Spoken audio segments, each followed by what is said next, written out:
The first time I realized my own family was willing to humiliate me in public, it wasn't at some messy holiday dinner or a private argument behind closed doors. It was at my sister's wedding. In a room full of candles and champagne, under a ceiling draped in white fabric like clouds. My mother looked me up and down like I was something she'd stepped in. My uncle laughed loud enough for strangers to hear. And my sister, in her dress, standing there like she was made of light, gave me a smile that didn't reach her eyes. Then, less than an hour later, a commander in full dress uniform walked through those doors. And when he saw me, he stopped so hard it was like the entire room hit a wall. He raised his hand in a salute. And he called my rank out loud. Before we go any further, I want you to do something quick. Comment where you're watching from. City, state, country, whatever you feel like sharing. I read more of those than you think, and it tells me I'm not telling these stories into a void. Now, let me rewind, because the moment that salute happened didn't come out of nowhere. It was the last domino in a line my family had been setting up for years. I hadn't been home in almost 8 months. Not really home. Not the kind where you sleep in your own bed and know what day it is without checking your wrist. The kind of months that blur together, where your world becomes schedules, briefings, and a constant low hum of tension you stop noticing until it's gone. I kept my calls short, my texts even shorter. When you live the kind of life that comes with locked doors and need to know information, you learn quickly what not to share. But my sister's wedding was a fixed point. She had planned it like a movie. The venue was one of those old estates outside the city. All stone and ivy, with a long gravel drive that made every arrival feel dramatic. She'd chosen late afternoon for the ceremony so the photos would glow. She wanted perfection, and she wanted everyone to see it, including me. I almost didn't go. Not because I didn't love her. That's the complicated part. I did love her.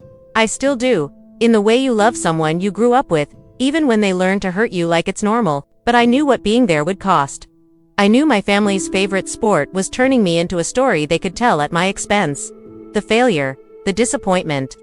The one who left and came back with nothing. That's what they thought. I showed up alone, because I always showed up alone. No husband to impress them, no fancy job title to soften their tone. Just me in a simple dark green dress, hair pinned back, makeup minimal because I'd done it in a hurry in a hotel bathroom. I didn't bring anything flashy. I didn't even bring a purse big enough to count as armor. When I stepped into the lobby, the first thing I saw was a giant framed seating chart. Names in gold script, table numbers, the whole thing. People clustered around it, pointing, laughing, finding their places like this was a fun little game. I moved closer and scanned for mine. Nothing. I checked again, slower. Still, nothing. A thin heat crawled up my neck. That particular kind of embarrassment, the kind that tries to convince you you're overreacting even while your stomach drops. Behind me, my aunt's voice floated like perfume. Sweet on the surface, poison underneath. Oh, she said, loud enough to pull attention, you made it. I turned. She had a glass of something pale and expensive in her hand, and the kind of smile that meant she'd been waiting for this. I don't see my name, I said, keeping my voice even. She leaned in, eyes flicking to the board as if she were genuinely curious. Then she made a small sound, like sympathy. Huh, she said. Maybe they forgot. Maybe they forgot. Like a person can be forgotten at their own sister's wedding. I felt people watching. Not everyone, just enough. The curious strangers, the friends of friends, the ones who would remember the moment even if they never learned my name. Then my mother appeared at my side like she'd materialized from the embarrassment itself. What's going on? She asked, but her tone said she already knew. I'm not on the seating chart, I said. My mother's eyes flicked to it, then to me, then away, like looking at me too long might be contagious. Well, she said, there were so many changes. You know how it is. I didn't. I didn't know how it is to leave your own sister off the list. My uncle came up behind her, chuckling like he'd stumbled onto a joke.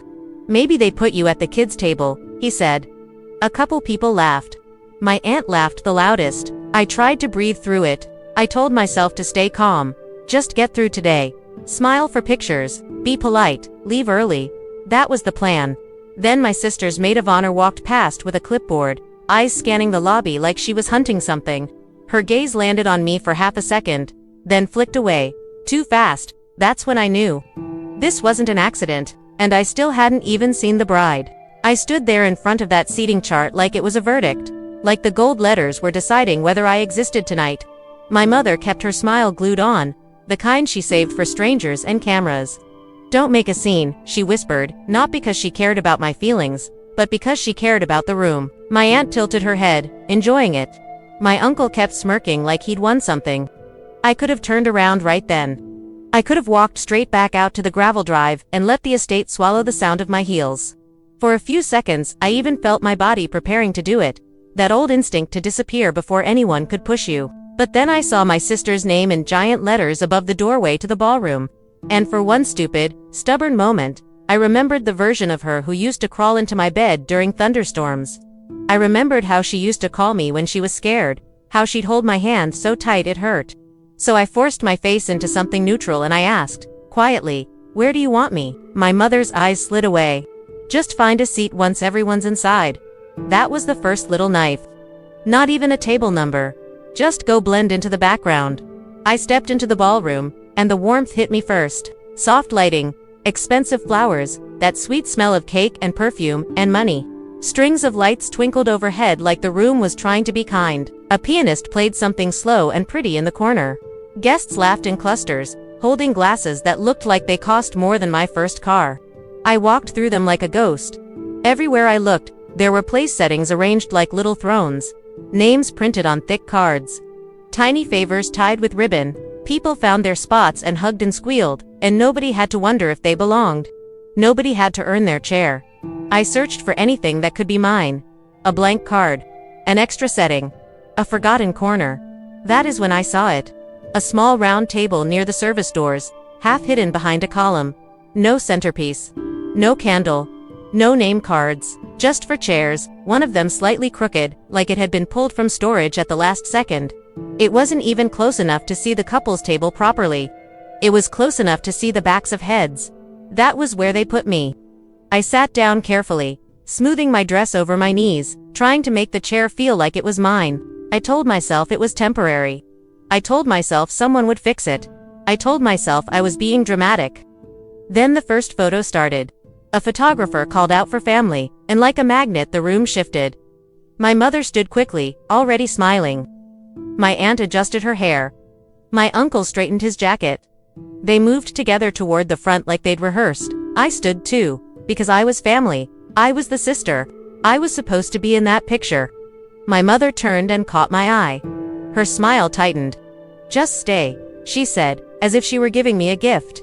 "We don't want to crowd the shot." It took me a second to understand what she meant. I looked past her to the group forming near the flowers. Cousins, aunts, uncles. Even my mother's friend, who wasn't related to anyone. People who had met my sister 6 months ago and were suddenly essential. All of them were being waved in. But not me. I felt my throat close, not with tears, but with that hard pressure of humiliation you refuse to let out. My hands curled slightly at my sides, and I forced them to relax. I could hear my heartbeat in my ears, steady and controlled, the same way it had sounded in other moments when keeping calm mattered. In the background, someone laughed, and I knew it was about me. I didn't even have to turn around to know. I sat back down. I watched my family posed like a perfect picture of love while the photographer clicked away. I watched my sister throw her head back and smile, bright and effortless, like she had never borrowed my sweaters. Never cried on my shoulder, never promised we would always be on the same side. Then she turned slightly and her gaze landed on me. For half a second, her expression flickered. Not regret, not guilt. Calculation. She looked away and kept smiling. That was the moment I stopped making excuses for her in my head. A server walked past and hesitated when she saw me sitting alone at the empty table. She offered me a polite smile, the kind workers give when they feel sorry but they can't say it out loud. I nodded back, pretending everything was fine, pretending this was exactly what I chose. Then my sister's maid of honor appeared beside my table like she'd been sent. "Hey," she said, too brightly. "Can you come with me for a second?" Her eyes wouldn't meet mine. That's what made my stomach drop. People who are delivering cruel messages rarely look you in the face. I followed her toward the side hallway near the service doors. The music dulled behind us. The laughter faded into a muffled roar. We stopped where the light was harsher and the walls were plain, like the building's bones were showing. She pulled a folded card from her clipboard and held it out to me. It was an escort card. My name was printed on it in gold script, like it had always been planned, but underneath, in smaller letters, it said Table 19, and then, in pen, Someone had written 2 words that made my vision blur for a second. Out of photos. I looked up at her. Did my sister write this? The maid of honor swallowed. She just wants today to be stress-free. Stress-free. Like I was the stress. Like I was a stain she was afraid would show up in the frame. I stared at that card, and a cold calm started spreading through me, replacing the heat of embarrassment. That calm scared me more than the humiliation, because I knew what it meant. It meant I was done shrinking. And right then, from inside the ballroom, I heard someone announce something that made the hallway feel suddenly too small. "They're here," a voice said, excited. "The commander just arrived." The words hit me like a sudden gust of cold air. The commander just arrived. For a second, I stood there in that plain hallway with the escort card still in my hand, staring at the ink like it could rearrange itself into something kinder. Out of photos. As if I was a spill they were trying to keep off the carpet. I could have taken that moment and left. I could have walked out the service door and let the night continue without me. But the sound of excitement spilling down the corridor pulled me back, because it reminded me of something I had almost forgotten. They only cared when someone important was watching. The maid of honor cleared her throat, shifting her weight like she wanted to be anywhere else. "They're about to do the official introductions," she said. "You should probably just sit at your table. Just sit. Just shrink. Just be quiet." I nodded as if I agreed, then walked back into the ballroom with my heart steady and my face blank. The room had changed in the few minutes I'd been gone. People were standing. Heads turned toward the entrance. The energy sharpened, like the air itself had been told to behave. That is the first thing civilians do when authority walks in. They straighten without knowing they're doing it. At the front, my sister stood with the groom, glowing, laughing, basking in it. Her eyes flicked toward the entrance, and I saw her posture adjust, shoulders rolling back, chin lifting, a practiced sweetness appearing on her face. My mother noticed me returning and made a small, urgent gesture with her fingers, like she was shooing a fly. She wanted me back at table 19, behind a column, out of frame. I started walking that way. Then I heard my uncle's voice again, sharp with amusement. "There she is," he said, pointing, not even trying to be subtle. "The disappearing act." A few people turned. A few smiles appeared, the kind of smiles that say, "Tell us the story. Tell us why she is the odd one out." My cheeks burned, but I kept moving. I did not look at anyone long enough to invite a conversation. I made it back to that lonely table and sat down, folding the escort card into my palm until the paper creased. I told myself the commander was here for the groom. That was normal. The groom was active duty. Of course, his chain of command would show up. Of course, there would be uniforms, medals, crisp handshakes, speeches about honor and service. What I did not tell myself, because I did not want to believe it, was that I might be part of the reason he was here. Because if he recognized me, the night would get complicated fast. My family had no idea what I did. They knew I left. They knew I went quiet. They knew I missed birthdays and holidays and I never explained where I was.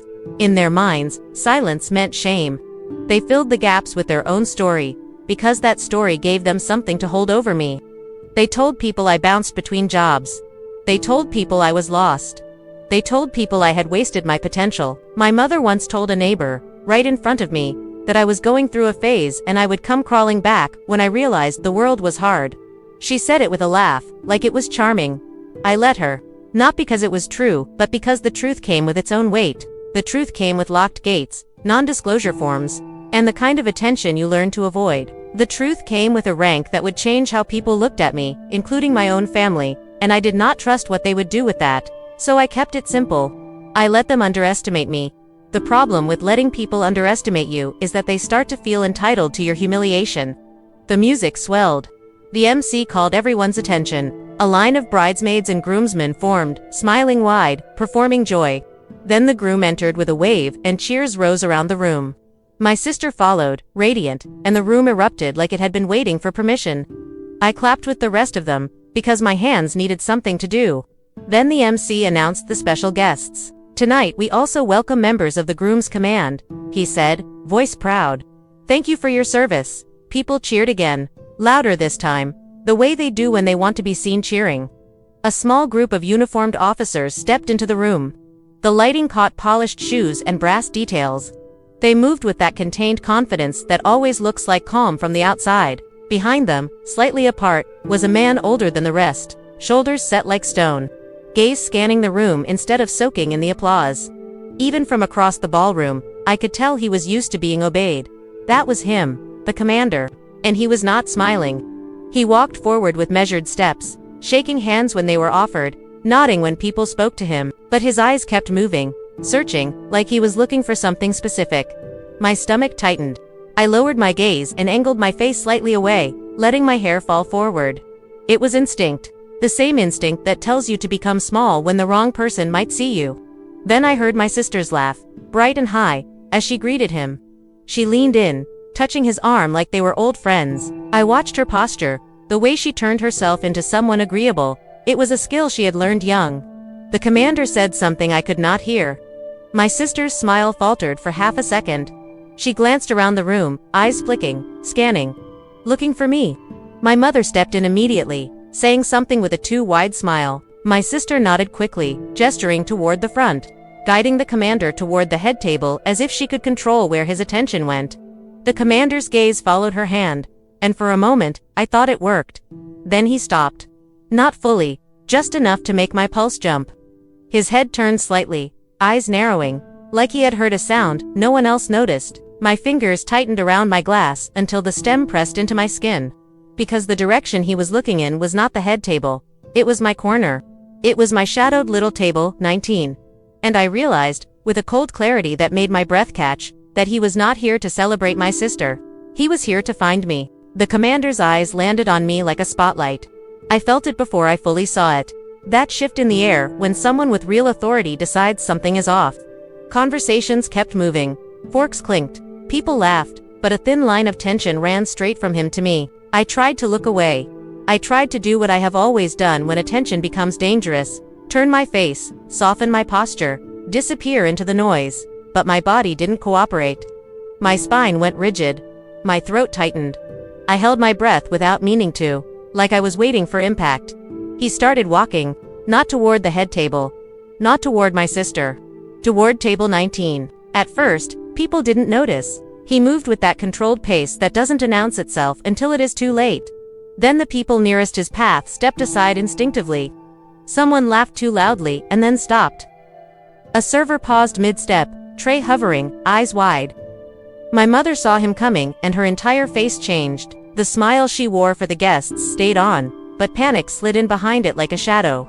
She turned toward my sister so fast her earring swung. My sister's gaze followed. When she saw where he was headed, the color drained from her cheeks so quickly it looked like someone had dimmed her from the inside. She recovered fast, though. She always did. She grabbed the groom's arm, said something into his ear, and then she moved. Almost running but not quite, gliding across the floor with her dress swishing like a curtain closing. My uncle stepped into the aisle too, broad shoulders squaring. That same smugness still on his face because he had no idea what was coming. He thought this was a chance to impress. He thought he was about to shake the hand of a man he could brag about knowing. The commander reached them and did not slow down. My uncle stuck his hand out anyway. "Sir, welcome," he said, voice booming, trying to own the moment. The commander didn't even look at his hand. He angled around him like my uncle was furniture. My sister forced herself in front of him, plastering on that bright bridal smile. "Commander, thank you so much for coming," she said, voice sweet, rehearsed. "It means the world to us." He finally looked at her. His expression was polite in the way a locked door is polite. "I'm not here for pleasantries," he said. His voice wasn't loud, but it carried. The people closest to them went silent. My sister's smile twitched. "Of course," she said quickly. "Is something wrong?" The commander's gaze lifted over her shoulder. Straight to me. He spoke again, calm and cutting. "Where is Major Knox seated?" It hit the room like a dropped glass. Major. The word hung there, heavy and sharp. It was the kind of word that rearranges a space, the kind of word that makes people reevaluate what they are looking at. My sister blinked as if she hadn't heard him correctly. "I'm sorry." My mother stepped in, laughing nervously. "Oh, he must mean the groom's friend. There's someone with a similar name, I think." The commander turned his head slightly toward her, and I watched my mother shrink 2 inches without realizing she was doing it. "I said," he repeated, "Major Knox." Then, slowly, he looked back at me again. There was recognition there. Not the casual recognition of someone who thinks they might have met you once. The recognition of someone who knows exactly who you are, and what you have done, and what you have carried." My fingers went cold around the glass in front of me. Every instinct in me screamed to stand, to meet him halfway, to control the moment before it controlled me. But my legs stayed under the table, heavy as stone. Because I wasn't afraid of him, I was afraid of what this would do. My sister's voice cracked on her next word. That's not possible." My uncle laughed, but it came out wrong. "Major," he said, looking around like someone was filming a prank. "Who's a major?" My aunt's smile vanished. She stared at me as if I had grown a second face. The commander took one step forward, and my sister moved with him, trying to block his line of sight, trying to steer him away. "Commander, maybe we should talk somewhere quieter," she said, lowering her voice, desperate now. He did not stop. He did not even acknowledge the suggestion. He walked around her like she was the one who didn't belong. I felt every eye in the room begin to drift toward my corner. People leaned, heads tilted. Whispers started like sparks. I heard my name for the first time that night. Not spoken to me, but spoken about me. My mother hissed, "Don't you dare," under her breath, and I didn't even know which of us she was talking to. The commander reached my table and stopped directly in front of me. Up close, he looked older than I first thought. Lines at the corners of his eyes, the kind you get from squinting into sun and sand and distance. His uniform was immaculate, medals catching the light, everything about him precise. His gaze dropped to my face and softened, just a fraction. "Major," he said, quietly enough that only the nearest people would hear. My stomach flipped. My sister appeared at his shoulder, breathless, eyes glassy, voice tight. She's not part of this," she said, words tumbling out. "She's just my sister. She didn't. She's not who you think she is." The commander turned his head toward her, and the temperature of the room seemed to drop. "Then explain," he said, voice even, "why her name is on my orders." My sister froze. My mother made a sound like she was choking, and I felt something inside me snap into a cold, steady calm, because I realized there was no hiding anymore. Not tonight, not in this room. Not with every face pointed at me, hungry for the truth. I lifted my chin and finally stood. I stood up so fast my chair scraped the floor. A harsh sound that cut through the soft wedding music like a blade. For a heartbeat, nobody moved. It felt like the whole room had forgotten how to breathe. The commander didn't step back. He didn't look surprised to see me rise. If anything, it looked like he'd been waiting for it, like he walked across that ballroom to give me one chance to meet him with my head up. "Sir," I said quietly. The word tasted strange in a room full of champagne and fake laughter. But it was the only thing that felt solid. My sister's mouth opened, then closed. Her eyes bounced between the commander and me like she was watching a door slam shut and realizing her fingers were still inside. My mother rushed forward, hands lifted as if she could physically smooth the moment back into place. "This is a misunderstanding," she said too brightly, voice shaking under the brightness. "My daughter is not. She's not military, she's just going through things." The commander's gaze didn't even flicker. He reached into the inside pocket of his dress jacket and pulled out a thin folder. Not dramatic, not theatrical. Just precise, like he was placing evidence on a table. He held it up, angled so I could see the top page. My name was printed there in clean black letters. Not a nickname. Not the softened version my family used when they wanted to keep me small. My full name, spelled correctly, with an ID number beneath it. My sister made a small sound, like air escaping a balloon. The commander looked at me again. "I tried contacting you through your listed emergency channels," he said, still calm, still even, no response. My stomach tightened. "My phone was off for travel," I said. It was partly true. I hadn't wanted to walk into this place with my screen lighting up every 10 minutes. I hadn't wanted anyone seeing names, numbers, anything. "And the messages sent to your registered address," he continued, "were returned unopened." My mother's face went pale in a way that had nothing to do with makeup. That was the first real crack. Because the registered address he meant was my mother's house. The house I grew up in. The house where my mail still went, because it was safer that way when you moved often and kept your location quiet. I turned my head slowly toward her. My mother blinked too fast. "I don't know what he's talking about," she said, but the words sounded thin, like paper tearing. I could feel the room leaning closer, not physically, but in attention. People smelled blood in a story the way they smell smoke in a building. The commander lowered his voice just slightly, but somehow that made it carry more. "There are active orders requiring Major Knox to report," he said. "Immediately." My sister stepped forward, hands trembling. No, she said, breathless, desperate. No, this is my wedding. You can't do this here. The commander finally looked at her fully, and when he did, I saw something in his eyes that made my skin prickle. Not anger, not cruelty, just a kind of cold disbelief. You chose to do this here, he said. My sister froze. The groom's face had gone stiff, like the muscles forgot how to pretend. He stared at me the way people stare at something they don't want to recognize. He didn't look confused. He looked afraid. That detail slid into my mind and stuck there. My uncle finally found his voice again, loud and indignant, trying to reclaim control. This is insane, he said. She's not a major. She's my niece. She can barely hold a job. A ripple of nervous laughter tried to start, then died. The commander didn't turn toward him this time either. He kept his focus on me. Like everyone else, was background noise. Major Knox, he said again, and the way he said it wasn't just a title. It was respect. It was acknowledgement. It was a door opening. Then, in one smooth movement, he extended his hand. Not for a handshake. For a formal salute. Right there, in the middle of my sister's wedding, in front of my mother's horrified face, and my aunt's open mouth, and 100 strangers who suddenly couldn't look away. He held the salute long enough to make it unmistakable. Long enough for the entire room to understand the power shift. And when he lowered his hand, he spoke one sentence that made my mother's glass slip from her fingers and shatter on the floor. Congratulations on your promotion. The sound of glass breaking was loud, sharp, final. My mother stared down at the spill like it had betrayed her. My aunt took a step back.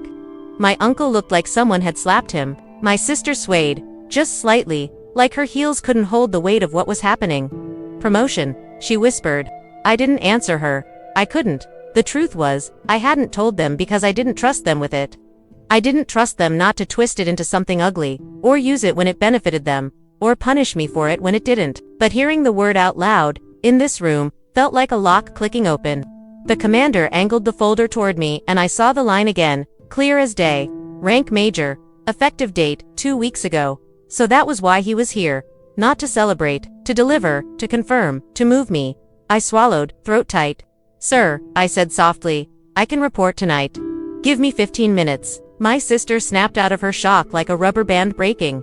You're leaving, she hissed, and that bridal sweetness vanished, replaced by something raw and furious. After everything, you're going to ruin my wedding and then just walk out. I stared at her, and it took everything in me not to laugh at the insanity of it. Ruin her wedding. As if I had planned this, as if she hadn't tried to erase me first. The commander's voice came again, quieter now, meant for me, but loud enough that the people closest still heard. Major, before you go, he said, I need to ask you something. He paused, eyes narrowing just a fraction. Did you know the groom has been using your name? My heart stopped so hard it felt like it echoed, and the room, already silent, somehow got even quieter. My stomach dropped so hard it felt like the floor tilted. Using my name, I repeated, and my voice came out steadier than I felt. The groom's face tightened, but he didn't step forward.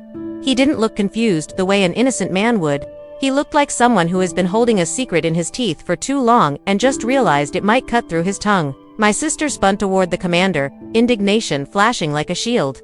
That's ridiculous, she snapped. Why would he use her name? She's nobody to him. Nobody. Even now. Even with the word major still hanging in the air. The commander's gaze stayed on me. I need a clear answer, he said. Did you authorize him to use your identity for any paperwork, access requests, background documentation, or financial forms connected to his service?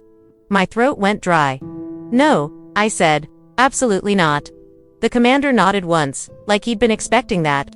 Then he opened the folder and pulled out a single sheet, holding it in a way that made it visible to me but not fully readable to the crowd. I still caught enough. A form header, a signature, and in the signature line, my name written in handwriting that was almost mine, but not quite. A cold wave rolled up my spine. That's not my signature, I said, and I heard how sharp it sounded, because it was not just denial. It was recognition. Someone had studied me. The groom finally moved. One step forward, palms lifted slightly like he wanted to calm the room. This is not the time, he said, voice strained. Sir, with respect, this is a wedding. The commander's eyes cut to him. Then you should have chosen a different day to commit a federal offense. The word offense snapped through the room like a whip.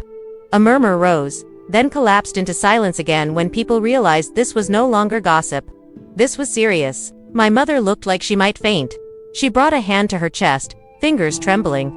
My aunt's mouth opened and closed as if she wanted to speak but couldn't find a safe sentence. My uncle stared at the groom now, and for the first time that night his smugness cracked into uncertainty. My sister's voice turned high and frantic. "What are you talking about?" she demanded. "He didn't do anything. He's a good man. He's served his country. He would never." He submitted forms claiming he had authorization from Major Knox, the commander said, calm as stone. He also used her name as a reference point for accelerated clearance paperwork. And he listed her as a sponsor contact on a request that never should have made it past the first desk. I felt the blood drain from my face. Clearance paperwork. Sponsor contact. The words were not just scary, they were specific. They were the kind of words that could ruin a career without you ever stepping foot into the room where the decision is made. I swallowed hard. Why would he do that? I asked, and I hated that my voice sounded small for a second. The commander's tone did not change. Because it opens doors. My sister's eyes flashed with anger, but it was the wrong direction. She rounded on me like I had summoned this. "What did you tell him?" she hissed. "What did you do?" The accusation hit me like a slap. Not him. Not the man being directly named. Me. Always me. "I told him nothing," I said. Louder now. "I barely know him." "That's not true," the groom blurted, and the room jolted at his sudden voice. He immediately looked like he regretted speaking. His gaze darted to my sister, then to my mother, then back to the commander. The commander stepped slightly to the side, opening his stance to include the groom. "Explain," he said. The groom's jaw worked. He glanced at my sister again, and something passed between them, quick and sharp, like a signal. My sister's chin lifted, defiant. My mother's eyes pleaded silently, not for truth, but for silence. My aunt shook her head a fraction, as if warning him not to talk. That was the moment I understood something that made my stomach turn. This wasn't just him. My mother had been receiving my mail. My mother had been returning messages unopened. My mother had been telling people I was a failure while quietly holding the only address connected to my official records. I looked at her. "What did you do?" I asked, softly at first. My mother's eyes widened, and for a second she looked genuinely frightened. "I didn't do anything," she whispered. "I was protecting you." Protecting me. By intercepting my life. The groom exhaled through his nose like he was cornered. "I needed help," he said, voice low, defensive. I was stuck. Everything takes forever. Paperwork, transfers, approvals. Your sister said you had rank, that you had connections. She said you wouldn't care. My sister snapped. "I never said that." He looked at her with a kind of bitter disbelief. "You literally handed me the information." My sister's face went rigid. "I gave you nothing." He laughed, once, humorless. "You gave me her details. The full name, the address. You said your mom still got her mail. You said it would smooth things over." The room went so quiet I could hear the pianist stop playing mid-note, like even the music knew it was trespassing. My mother made a broken sound. "He's lying," she said, but her voice had no strength. The commander's gaze came back to me, and this time there was something like apology in it. "Major," he said quietly, "that is why I'm here. There is an investigation. They tried to tie your name to something you never authorized. If we do not correct the record fast, it will follow you." My sister stepped toward me, eyes blazing with the panic she was trying to disguise as rage. "You're doing this on purpose," she said, voice shaking. "You always have to be the victim. This is my day." I stared at her, and I felt something inside me settle, heavy and final. "My day," I said. "You erased me from your wedding, and now you're retelling me I am ruining it, because your fiancé committed fraud with my name." The groom flinched at the word fraud. My sister's lips parted, but no sound came out. And then the commander turned his head slightly, and said 4 words that made my heart spike again. "Bring them in. Now." From the entrance, 2 uniformed military investigators stepped forward, badges catching the light, and my family, who had spent years treating me like nothing, suddenly realized they had built their entire little game on top of something real. Something official, something that could not be laughed off. The moment the 2 investigators stepped into the ballroom, the wedding stopped pretending. A chair scraped, a glass clinked, and the music died. Silence spread fast, the kind that makes people sit straighter without knowing why. They were younger than the commander, but they carried the same quiet certainty. Their badges flashed in the candlelight, and that flash told everyone this was real. not gossip, and not a family scene that would fade when the cake came out. My sister went rigid in her gown. The groom stared forward like he had forgotten how to blink. My mother pressed both palms to her chest, eyes wide, as if she could hold her heart in place. The commander nodded toward the groom. "Sir, step over here," he said. The groom did not move. My sister stepped in front of him. "No," she said, breathless. "You are not doing this. This is my wedding." The commander held her gaze. "Ma'am," he said, "your wedding does not suspend federal law." My sister's voice rose. "He did nothing. This is about her. She is jealous. She wants attention." The commander looked past her, straight to me. "Major," he said quietly. That word hit like a bell in a room that had spent the night calling me nothing. I stepped away from my lonely table and toward him. Phones lifted. People leaned as if a real crisis were entertainment. Somebody whispered my name like it was dangerous. As I passed, my mother grabbed my wrist. "Please," she whispered. "Please, don't do this." "Don't do what?" I asked. "Tell the truth. We can fix it later," she said. "Not here, not in front of witnesses." I pulled my wrist free. "You returned my mail," I said under my breath. "You sent it back unopened." My mother flinched. "I was protecting you," she whispered, the same lie dressed up as love. "From what?" I asked. "From my own life." She swallowed hard. "You disappeared. I thought if we kept you close, you would come back." "Kept you close." I looked at my sister, watching with wild eyes, realizing her story was slipping. "You gave them my information," I said to my mother. "Didn't you?" She did not answer. The commander angled his body so I stood beside him. "We need your statement now," he said, "before this gets twisted." Across the room, an investigator addressed the groom again. "Sir, we need to ask you questions. Step with us to a quieter area." The groom's eyes flicked to my sister. She shook her head fast. He opened his mouth, then shut it. The investigator took his elbow, firm but controlled. "Sir, this way." My sister lunged and grabbed his sleeve. "No," she cried, voice cracking. "Release him," the commander said. She refused, not because she was strong, but because she still believed she could force the room to bend to her will. The second investigator stepped in and peeled her fingers away with practiced ease. My sister stumbled back, veil sliding crooked, and the guests made one collective sound. Half gasp, half hunger. The commander turned to me. "Major, you decide now. Protect them and risk your career being tied to this, or sign the statement and let us handle the consequences." I looked at my mother's tears. I looked at my sister's panic. I looked at the groom being guided toward the hallway, shoulders hunched, face gone pale. And I realized my whole life with them had been a choice between my truth and their comfort. I inhaled slowly, then nodded. "Give me the paper," I said. The pen felt heavier than it should have.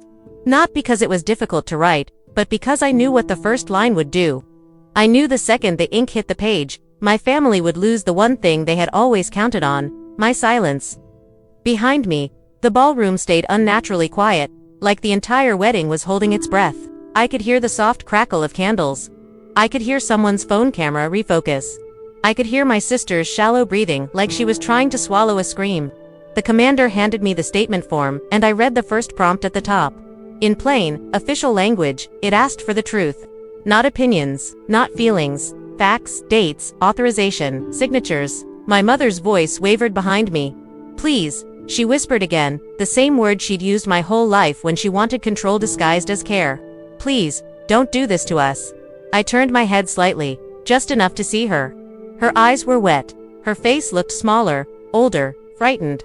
For a second, I felt the familiar tug, the reflex to rescue her from consequences, the reflex to make myself the one who absorbs the damage so everyone else can stay comfortable. Then I remembered the returned envelopes. I remembered the unopened orders. I remembered standing in front of that seating chart like I didn't exist. And I understood something that cut clean through guilt. She had already done this to me.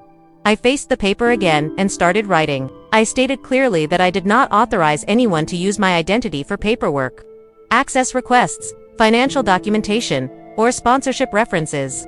I wrote that the signature presented to me was not mine. I wrote that my personal information had been accessed and used without my consent. I included the date I became aware of it, which was tonight, right here, in the middle of a room full of strangers. When I finished, I signed my name the way I always sign it. Fast and exact, the kind of signature you learn when your name sits on documents that matter. The commander took the page from me and handed it to the investigators. One of them checked it quickly, then slipped it into a folder as if it were just another piece of paper. But I saw the shift in his posture. That page had weight. That page was a door closing. My sister's voice cracked like a whip. "You're doing this to ruin me," she spat, mascara starting to smudge at the corners. "You couldn't stand me having one perfect day." I looked at her and felt a strange calm settle over me. Not numbness, clarity. "You ruined it," I said quietly. "You just didn't expect the truth to show up." Her mouth opened, and for a second, no words came out. She had always been good at controlling rooms. She didn't know how to control one that had turned against her. The groom, pale and sweating now, was being guided toward the side hallway. He tried to twist his arm free. Not violently, just desperately, like he still believed there was a way to talk his way out. "This is insane," he insisted. "I was just trying to speed up a process. Everyone does it." One investigator didn't even blink. "Not like this," he said, and his tone made it clear, the conversation had moved past excuses. My sister surged forward, reaching for him again. "Stop," she cried. "You can't take him. He's my husband." The commander stepped slightly into her path. He didn't touch her. He didn't need to. "Ma'am," he said, calm and final. "Stand down." The words hit her like a slap. She froze, trembling, veil crooked, hands clenched into fists she didn't know what to do with. Her perfect bridal image was gone. All that was left was a person who had gambled on my silence and lost. My mother took a step toward me, voice breaking. "We're your family," she said, as if that single word should erase everything. I looked at her, and I heard my own voice come out softer than I expected. "Family doesn't intercept your life," I said. "Family doesn't erase you and call it love." Her face collapsed inward, and for the first time, she didn't have a clever answer. Around us, the guests started whispering again, but it wasn't the confident gossip from earlier. It was cautious, uneasy. People were recalculating who they had laughed with, who they had watched get humiliated, what it meant to see a commander salute someone they'd been treating like a joke. I turned toward the commander. "I can report tonight," I said. "Give me a few minutes to collect my things." He nodded. "You have them." I walked toward the coat area without rushing. Every step felt like reclaiming something. Behind me, my sister's voice rose again, frantic now, aimed at anyone who would listen. "She's lying," she cried. "She did this on purpose. She always does this." But the room didn't respond the way it used to. No comforting laughs. No automatic agreement. People avoided her eyes. People stared at the floor. Because once authority names the truth out loud, the old story stops working. At the doorway, I paused and looked back one last time. My sister stood surrounded by flowers and candles and decorations that suddenly looked ridiculous, like props after the actors leave. My mother stood with her hands clasped, not in prayer, but in desperation. My uncle wouldn't meet my gaze. The groom was halfway down the hallway with two investigators. His shoulders hunched as if the uniform on his wedding day had turned into a trap. I didn't give a speech. I didn't need revenge words. I didn't need to win the room. I just said, quietly, "You could have loved me without trying to control me." Then I turned and walked out into the cold night air. The gravel crunched under my shoes. My lungs filled with clean, sharp cold, and it felt like waking up. If this story hit you, do 3 things before you leave. Comment where you're watching from, because I want to know who's here with me. Like the video and subscribe if you want more military revenge stories with hidden rank and family humiliation, and share it with someone who needs to hear this truth. Staying silent to keep the peace is not the same thing as being loved.